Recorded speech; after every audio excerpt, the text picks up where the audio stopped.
can't make myself go to sleep. I am just in way too good of a mood, and I don't even know why. I have no reason why, to be honest.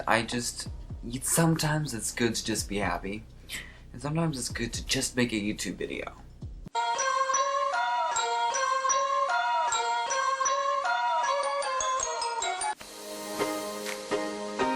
Welcome to Pimpy's Investment Chat, where we keep investment talk simple. And here's your host, Pimpy. What is going on out there, peeps? Well, now, it is May of 2024. It is time to say goodbye to Miss Janine Blashart.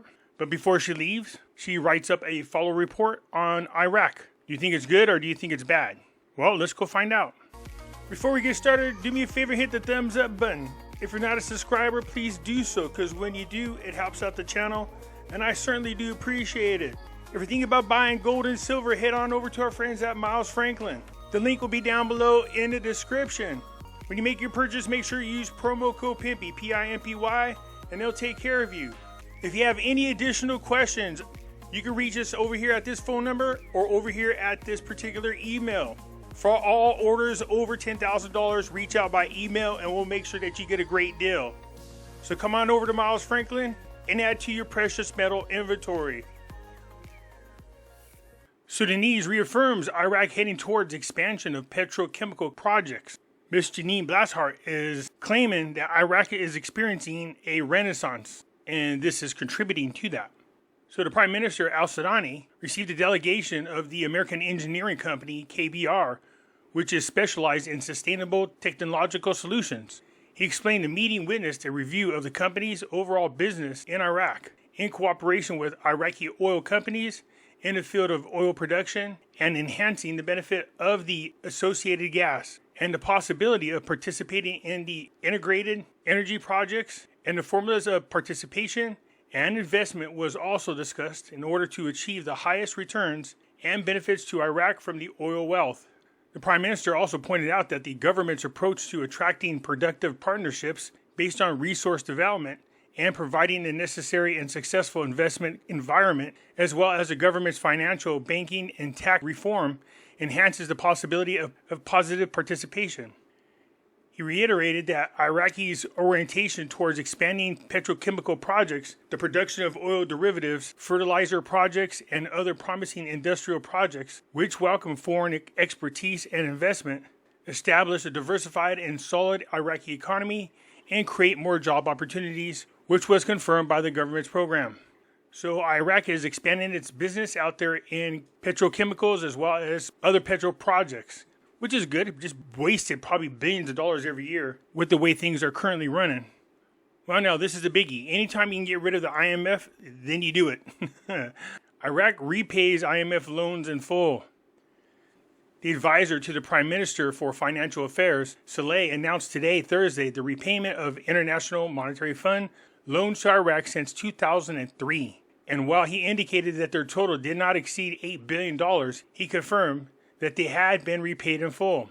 Saleh said, according to the official agency, since 2003, the IMF has provided several loans to Iraq that were aimed at supporting macroeconomic stability and implementing financial reforms. Between the years of 2003 and 2021, Iraq obtained several financing programs from the IMF, including loans, emergency, and relatively long-term financial assistance. He added that in the first years after 2003, the fund provided significant support to Iraq through various programs, including the SBA Credit Readiness Program and the Rapid Financing Instrument. For example, in 2016, the IMF and SBA Credit Readiness Program, worth $5.34 billion to support economic reform in Iraq, and Iraq received 2/3 of the above amount, and it was paid in full within 5 years. So they continued in 2021, Iraq requested an emergency loan worth $6 billion from the IMF, and it appears that the loan was not materialized because it was not linked to one of the fund's programs at the time, noting that the methods of cooperation with the IMF have been targeted to support government reforms and confronting the economic crisis that resulted from the decline in oil prices, which were linked to fluctuations in the balance of payments and efforts on economic activities. So since 2003, the value of the loans and financial aid granted by the IMF to Iraq has amounted to several $billion, and the total did not exceed $7 to $8 billion. And they have been fully repaid, with a focus when granting loans on implementing programs linked to supporting macroeconomics stability and implementing reforms. So this is awesome for Iraq because anytime you can get the IMF off your back, this is a good thing, of course. So another reason why I believe you're going to see a redenomination in the currency, because every country that was successful in redenominating their money had an electronic platform to use to help facilitate the smooth transition into the new currency. Al-Alaq announces the success of the electronic transfer platform in the anti-money laundering.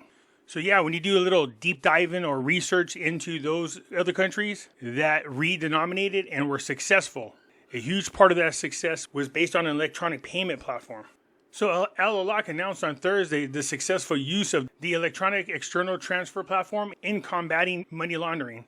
This came during Al-Alaq's participation in the Arab Forum of Anti-Corruption and Anti-Corruption Authorities and Financial Investigation Units in the Kingdom of Saudi Arabia, according to a statement issued by the bank's media and received by the news.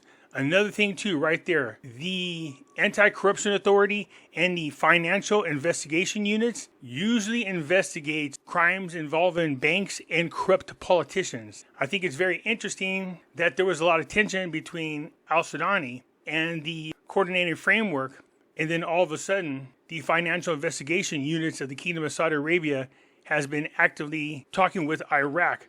I'm wondering if Al-Sudani has somehow grabbed himself a pair of super huge brass balls and decided to go after the coordinated framework. And they might have caught wind of this. Now, this is just speculation, but I do think it's interesting that they're there.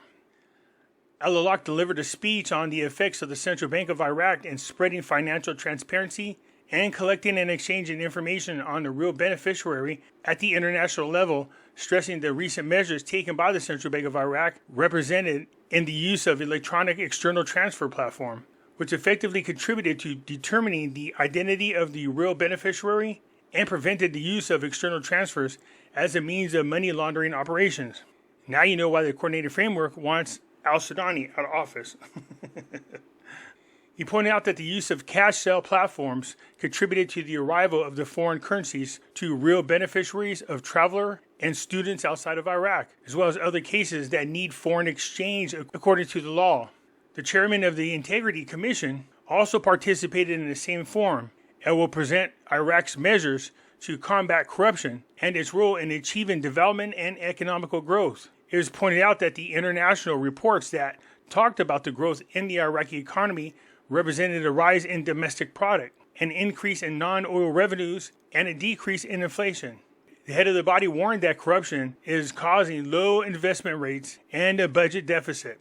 It's no secret to the rest of the world that the coordinating framework, the group there, especially Maliki's people, are involved in a huge part of the corruption that goes on there. But they're also very aware that Maliki is a very powerful person in Iraq and has a lot of political influence. So they have to have a very careful approach. Ms. Blashart, corruption, factionalism are still hurdles despite Iraq's rise, said the UNAMI chief. What she really said is Iraq is witnessing a renaissance, is what she said.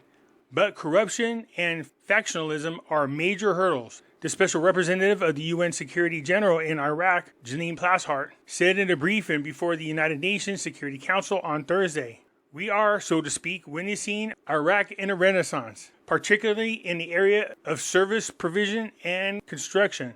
Corruption and factionalism, impunity, undue interference, and armed actors operating outside state control. While the government of Iraq is tackling these scourges, they still represent major hurdles to be overcome. Dealing with the legacy of the past and many challenges of the present will take time." UNIMI said, Iraq's horizon is replete with opportunities as the country is also teeming with people who are ready and willing to seize them. Oh, I'm sure they have been for the past 20 years. Without doubt, the imprint Iraq and its people have made on me will be a lasting one. Inclusive, transparent, and credible Kurdistan regional elections are desperately needed. This is what she said in her last briefing on the situation in Iraq. It is hoped, or better, it is expected that the vote will take place with as minimal delay as possible. Well, it's supposed to happen the day after tomorrow, so that's pretty quick. She said that the election should not be held later than 4 months from today, and with a minority quota.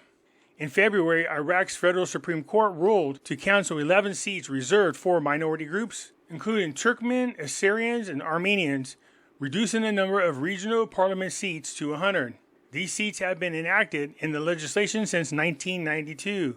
The February ruling also changed the electoral system to divide the Kurdistan region into 4 constituencies instead of a single constituency system adopted in the previous election back in 2018, prompting the KDP to reject it as unconstitutional. In response, the Kurdistan Democratic Party said it would boycott a parliamentary election in the semi-autonomous region scheduled to be held June the 10th. The party accused the court of violating the Constitution and undermining regional authorities by this ruling. So yeah, I agree. I do believe we are seeing a renaissance take place over in Iraq. But the same issues that are keeping it from really taking off and giving Iraq the type of boom it really needs in its economy and in its growth is being held down by the same corrupt politicians that are in place that have been holding Iraq back for the past 20 plus years. Last time they had an election, Saudi had a chance to do something about that, and it just didn't work out. But overall, the report from Janine, Ms. Plasshart, was very, very uplifting and promising. It showed a lot of positive things taking place in Iraq, so don't let the bad things overshadow all the progress that Iraq has made, all the progress that Al-Qademi and then al-Sudani have made since they both taken office. And we look forward to al-Sudani continuing this for at least another 4 years, we hope. Anyways, that's it for now, you guys. Let me know what you think, and I'll get back at you later. I'm out.